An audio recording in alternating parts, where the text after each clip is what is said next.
मेरे प्यारे दोस्तों, दिल्ली की गौरी चैनल पर आप सभी दोस्तों का स्वागत है। सभी को नमस्कार। आप यदि इस चैनल पर नए हैं तो कृपया मेरे चैनल को सब्सक्राइब, लाइक, शेयर और बेल आइकॉन को जरूर प्रेस कर। आइए चलते हैं एक नई कहानी की ओर। अकबर बीरबल की चतुर कहानियाँ।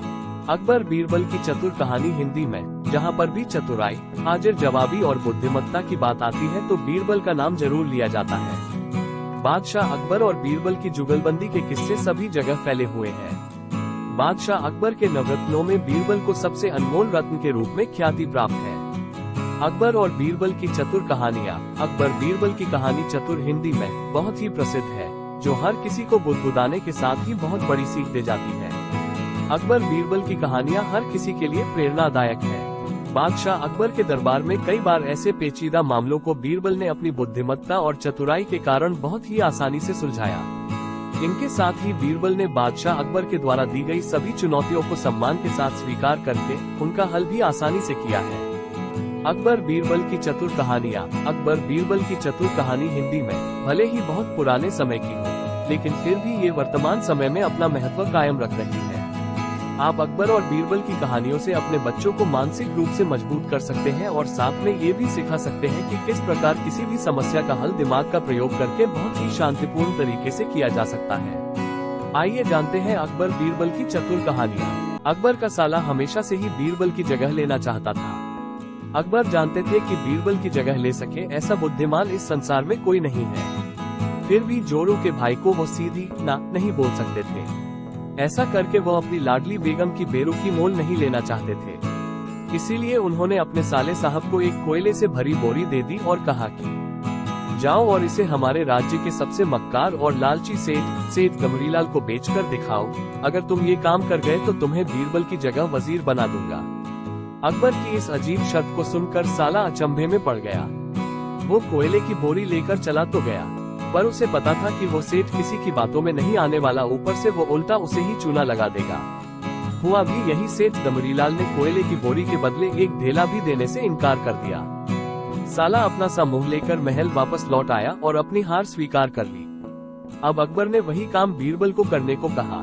बीरबल कुछ सोचे और फिर बोले कि सेठ गमरीलाल जैसे मक्कार और लालची सेठ को ये कोयले की बोरी क्या, मैं सिर्फ कोयले का एक टुकड़ा ही 10,000 रुपए में बेचाऊंगा। ये बोलकर वो तुरंत वहाँ से रवाना हो गए। सबसे पहले उसने एक दर्जी के पास जाकर एक मखमली कुर्ता सिलवाया, हीरे मोती वाली मालाएं गले में डाली, महंगी जूती पहनी और कोयले को बारीक सुरमे जैसा पिसवा लिया। फिर उसने पिसे कोयले को एक सुरमे की छोटी चमकदार डिब्बी में भर लिया। इसके बाद बीरबल ने अपना भेष बदल लिया और एक मेहमान घर में रुककर इश्तिहार दे दिया कि बगदाद से बड़े शेख आए हैं, जो करिश्माई सुरमा बेचते हैं, जिसे आंखों में लगाने से मरे हुए पूर्वज दिख जाते हैं और यदि उन्होंने कहीं कोई धन गाड़ा है तो उसका पता बताते हैं। ये बात शहर में आग की तरह फैली। सेठ गमरीलाल को भी ये बात पता चली। उसने सोचा जरूर उसके पूर्वजों ने कहीं न कहीं धन गाड़ा होगा। उसने तुरंत शेख बने बीरबल से संपर्क किया और सुरमे की डिब्बी खरीदने की पेशकश की। शेख ने डिब्बी के 20,000 रुपये मांगे और मोल भाव करते करते 10,000 में बात तय हुई। पर सेठ भी होशियार था। उसने कहा, मैं अभी तुरंत ये सुरमा लगाऊंगा और अगर मुझे मेरे पूर्वज नहीं दिखे तो मैं पैसे वापस ले लूंगा।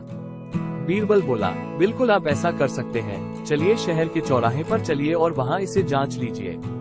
सुरमे का चमत्कार देखने के लिए भीड़ इकट्ठा हो गई। तब बीरबल ने ऊंची आवाज में कहा, ये सेठ अभी ये चमत्कारी सुरमा लगाएंगे और अगर ये उन्हीं की औलाद है जिन्हें ये अपना माँ बाप समझते हैं तो इन्हें इनके पूर्वज दिखाई देंगे और गड़े धन के बारे में बताएंगे। लेकिन अगर आपके माँ बाप में से किसी ने भी बेईमानी की होगी और आप उनकी असल औलाद नहीं होंगे तो आपको कुछ भी नहीं दिखेगा। और ऐसा कहते ही बीरबल ने सेठ की आंखों में सुरमा लगा दिया। फिर क्या था, सिर खुजाते हुए सेठ ने आंखें खोली। अब दिखना तो कुछ था नहीं, पर सेठ करे भी तो क्या करे।